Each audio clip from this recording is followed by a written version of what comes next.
So as you know, we've been out here all day long. Started out as a welfare check.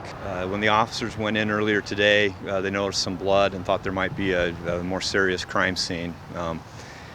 So what we have is we recovered the deceased in the backyard. The victim was a Kaylynn Blue. She's a 33-year-old female. She had been stabbed multiple times and then buried in what was a really shallow grave in a flower patch in the backyard. And so the officers were able to locate and recover her remains. There were also 2 dogs that were stabbed and killed, and they were in a garage.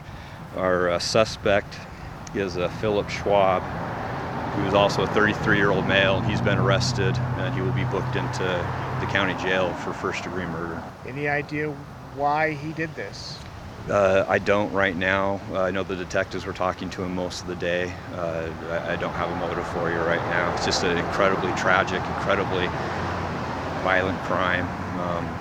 We do have him in custody. He will be in jail, and we have everyone accounted for. Very sadly, we did recover the remains of our victim in the backyard. Any idea how long she's been there?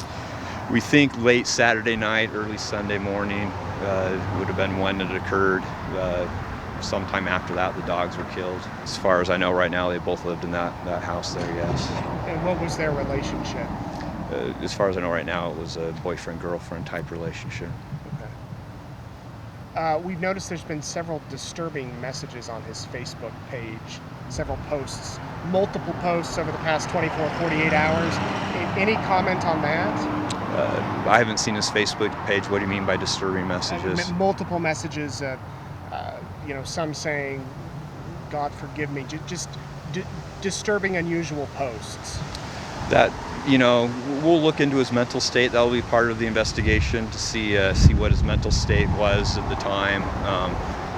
It is a disturbing scene. So I think everyone that went back there was very disturbed by it. So I imagine he was as well. When the officer showed up this morning for the welfare check, was he cooperative? He was, yes. And did he lead them right to the backyard, or? The general direction. We had a really good idea where to look to find her. That's why I said earlier today we were just getting a warrant, and we had a really good idea of where to go to look. In the backyard? It was in the backyard, yes.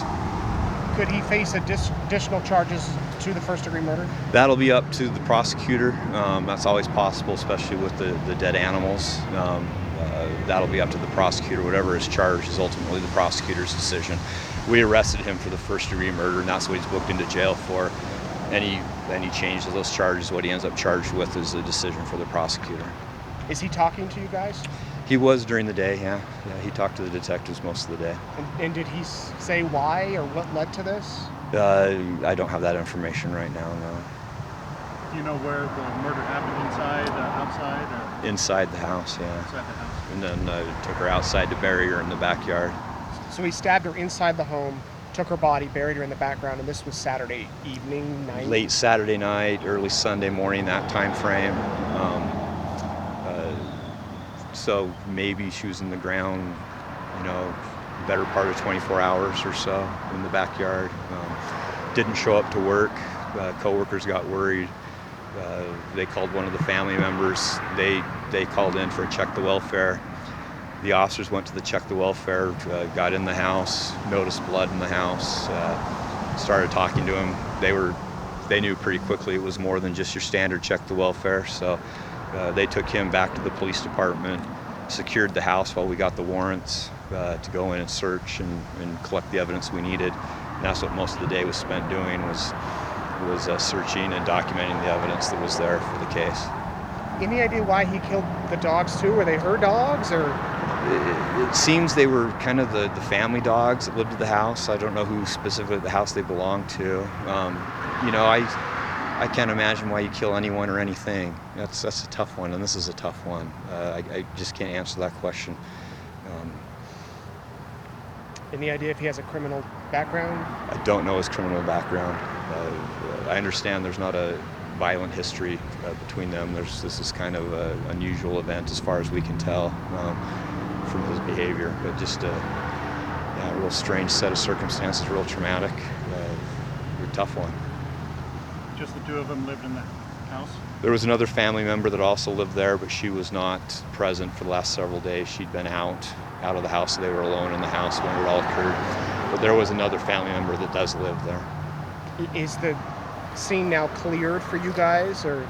Yes, we have left. We have collected everything and we have left the scene, yes. You've got the knife, you've got him.